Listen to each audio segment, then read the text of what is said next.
సేది సంకల్, మీ అబ్బాయి ఇప్పుడు ఎక్స్ ఛాంపియనే కాదు, బాక్సింగ్ బరిలోకి దిగి ఓడిపోయిన లూజర్.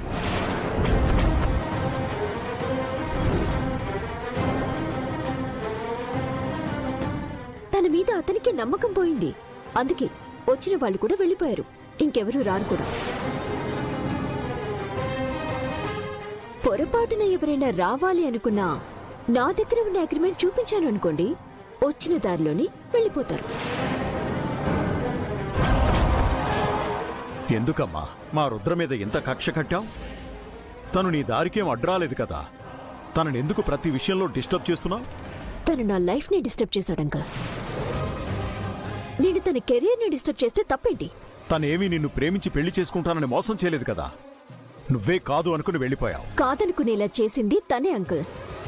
అయినా గతం గురించి తవ్వుకోవటం అనవసరం. మీరిక్కడ ఎంత ఎదురు చూసినా ఒక్కరు కూడా రారు. అకాడమీ క్లోజ్ చేసి వెళ్ళిపోండి.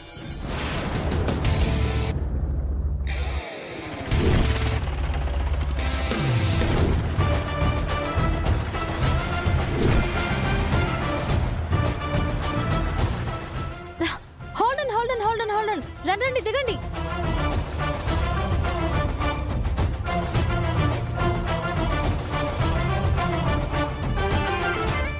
రండి రండి.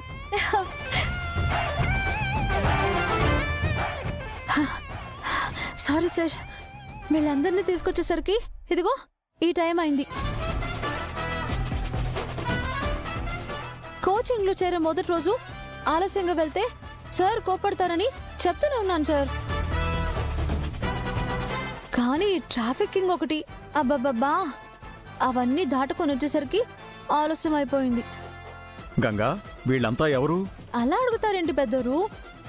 అకాడమీలో చేరడానికి వచ్చిన స్టూడెంట్స్. హలో, దారిని కనపడ్డ వాళ్ళందరినీ పోగేసుకొచ్చి స్టూడెంట్స్ అంటున్నావేంటి? ఇదేమి అన్నదాన సత్రం కాదు, అకాడమీ. అసలు ఇక్కడ ఏం నేర్పిస్తారో తెలుసా? నాకు అన్నీ తెలుసు ప్యారు. చూడు, పాత ప్యారు. వాట్? పాత ప్యారు అదే ఓల్డ్ లవింగ్ ని తెలుగు హిందీ కలిపి అలాగే అంటారు. వీళ్ళంతా రోడ్డు పక్కన ఖాళీగా కూర్చున్న వాళ్ళు కాదు. అన్ని రకాల ఆటలలో వాళ్ళ స్కూల్స్ ఇంకా కాలేజెస్ లో మంచి స్థానంలో ఉన్నవారు. అన్నా, దాన్ని కూడా పెట్టేసే. గంగా సార్ చెప్పండి. Thank you. మీరెందుకు సార్ థాంక్స్ చెప్తున్నారు? నా మీద కోపంతో అకాడమీలోకి రానివ్వరేమో అనుకున్నాను, కానీ మీరేం అనలేదు. నన్ను తీసుకొచ్చిన పిల్లలందరినీ జాయినింగ్ చేసుకున్నారు. నేనే మీకు థాంక్స్ చెప్పాలి సార్. I'm sorry. దేనికి సార్? అదే, నువ్వు వీరు గురించి తప్పుగా చెప్పేసరికి ఆ పరిస్థితుల్లో. ఆ విషయం వదిలేయండి సార్. పొరపాట్లు ఎవరి వల్లైనా జరుగుతాయి. నిజమో అబద్ధమో సమయం వచ్చినప్పుడు అదే బయటపడుతుంది. మీరు అదంతా వదిలేసి అకాడమీ మీదే దృష్టి పెట్టండి సార్. వీళ్ళంతా మీలాగా గొప్ప వాళ్ళు కావాలి సార్.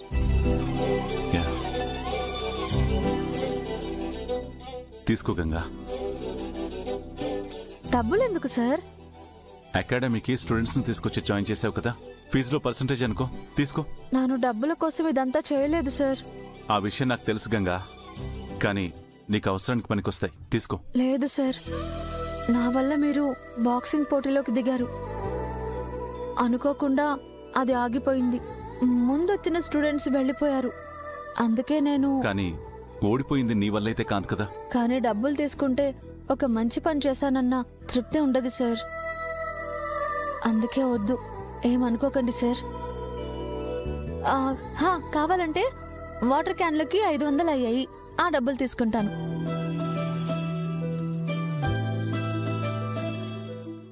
వెళ్ళొస్తాను సార్. అన్నా పద. పద పద.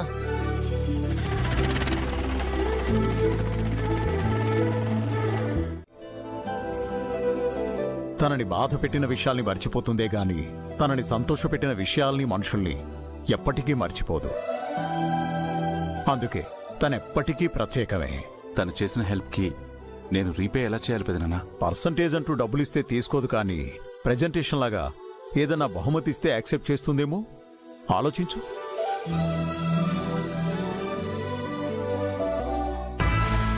నట గంభీర, నట భీభత్స, నట భయంకర, నట రౌద్ర, ఇవన్నీ నటనలో నాకున్న బిరుదులు.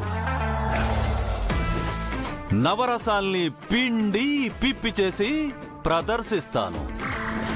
ఇచిక అవసరమా? మన ప్లాన్ వర్కౌట్ అవ్వాలంటే తప్పదు బ్రో. చెప్పండి, మీకే రసం కావాలి, ఏ పాత్ర పోషించాలి? ఎన్ని పేజీల డైలాగులైనా సరే అనర్ఘళంగా చెప్పేస్తాను. Stop this nonsense. ఈ సెల్ఫ్ డబ్బా వినడానికి కాదు మేము వచ్చింది. నువ్వు స్వామీజీ గెటప్ వేసుకుని వచ్చి మీ చెప్పమన్నట్టు చెప్పాలి. అక్షరం పొల్లు పోకూడదు, అతిగా వాగకూడదు. ఓకే, మీకు తటస్థమైన నటన కావాలన్నమాట. అలాగే, కానీ స్వామీజీ పాత్ర అంటే ఆ కాస్ట్యూము అది సెట్ చేసుకోవాలంటే అడ్వాన్స్ గా డబ్బులు ఇస్తాను. కానీ ఆ స్వామీజీ గెటప్ లో నా ముఖ కవళికలు ఐ మీన్ ఎక్స్ప్రెషన్స్ సరిగా కనపడవేమో. మోడ్రన్ స్వామీజీ గెటప్ లో రావచ్చా? చెప్పింది చెయ్యి, అతి చెయ్యొద్దు. సార్, ఆర్టిస్టును సార్, అలా భయపెట్టకూడదు సార్.